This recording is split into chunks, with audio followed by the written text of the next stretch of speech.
رسول اللہ صلی اللہ علیہ وسلم جب مدینہ تشریف لائے تو پہلے اپنی نانہال اترے جو انصار تھے،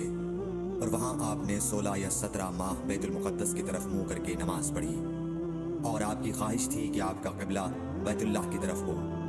جب بیت اللہ کی طرف نماز پڑھنے کا حکم ہو گیا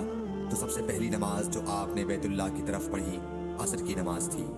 وہاں آپ صلی اللہ علیہ وسلم کے ساتھ لوگوں نے بھی نماز پڑھی۔ پھر آپ کے ساتھ نماز پڑھنے والوں سے ایک آدمی نکلا اور اس کا مسجد بنی حارثہ کی طرف گزر ہوا تو وہ لوگ رکوع میں تھے۔ وہ بولا کہ میں اللہ کی گواہی دیتا ہوں کہ میں نے رسول اللہ صلی اللہ علیہ وسلم کے ساتھ مکے کی طرف منہ کر کے نماز پڑھی ہے۔ یہ سن کر وہ لوگ اسی حال میں بیت اللہ کی طرف گھوم گئے، اور جب رسول اللہ صلی اللہ علیہ وسلم بیت المقدس کی طرف منہ کر کے نماز پڑھا کرتے تھے،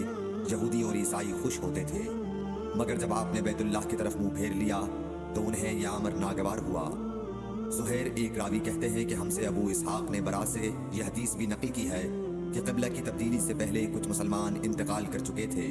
تو ہمیں یہ معلوم نہ ہو سکا کہ ان کی نمازوں کے بارے میں کیا کہیں۔ تب اللہ نے یہ آیت نازل کی، وما کان اللہ لیضیع ایمانکم، سورہ بقرہ آیت نمبر 143، صحیح بخاری حدیث نمبر 40۔